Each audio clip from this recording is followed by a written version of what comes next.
ఓ మధ్యతరగతి కుటుంబం తమ కుమారుడి ప్రాణాలను కాపాడుకోవడానికి ఆపన్న హస్తం కోసం ఎదురుచూస్తుంది.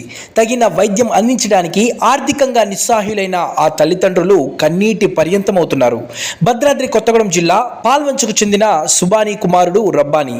సుబానీ డ్రైవర్గా కష్టపడి తన కుమారుణ్ణి చదివించాడు. స్థానిక అనుబోస్ కళాశాలలో బీటెక్ మెకానికల్ను పూర్తి చేసిన రబ్బానీ హైదరాబాద్లోని బొటానిక్ హెల్త్ కేర్ అనే ప్రైవేటు సంస్థలో ఉద్యోగం చేస్తున్నాడు. అయితే ఊహించని ఓ సంఘటన ఆ కుటుంబంలో విషాదం నింపింది.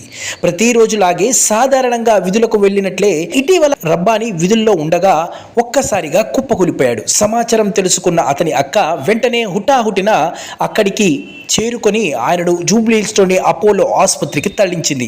పలు వైద్య పరీక్షలు నిర్వహించి బ్రెయిన్ స్ట్రోక్ వచ్చిందని వైద్యులు తేల్చారు.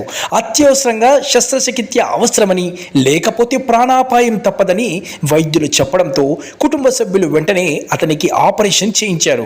ప్రస్తుతం రబ్బానీ ఐసీయూలో వెంటిలేటర్పై ప్రాణాపాయ స్థితిలో చికిత్స పొందుతున్నాడు. రబ్బానీ వైద్య ఖర్చులకు ఇంకా సుమారు 30 లక్షల వరకు ఖర్చు అవుతుందని వైద్యులు చెప్పడంతో ఆ కుటుంబం ఇప్పుడు దిక్కుతోచని పరిస్థితిలో దాతల సహకారం కోసం ఎదురుచూస్తుంది. ఈ సందర్భంగా రబ్బానీ తల్లిదండ్రులు మాట్లాడుతూ, దయచేసి మా కుమారుడి ప్రాణాలను రక్షించేందుకు దాతలు ముందుకు రావాలని కోరారు. మీరు ఇచ్చే ఒక్క రూపాయి అయినా మా కుటుంబానికి పెద్ద మద్దతు అవుతుందని తెలిపారు. మేము జీవితాంతం మీ రుణం మర్చిపోలేము అంటూ వారు ఆవేదన వ్యక్తం చేశారు. నా కొడుకు రబ్బానీ, నా కొడుకు బ్రెయిన్ స్ట్రోక్ వచ్చింది. హాస్పిటల్ చూపిస్తుంటా నాకు నుంచి నాకు స్తోమత లేదు నుంచి చేపించాను. నా వల్ల అట్లా పేపర్ ఉంటే ఎవరన్నా మీ సహాయ సహకారం నాకు అందించాలని నేను కోరుకుంటున్నా. దయచేసి అందరూ, మీ అందరికీ నమస్కారం. నా పేరు సుబానీ.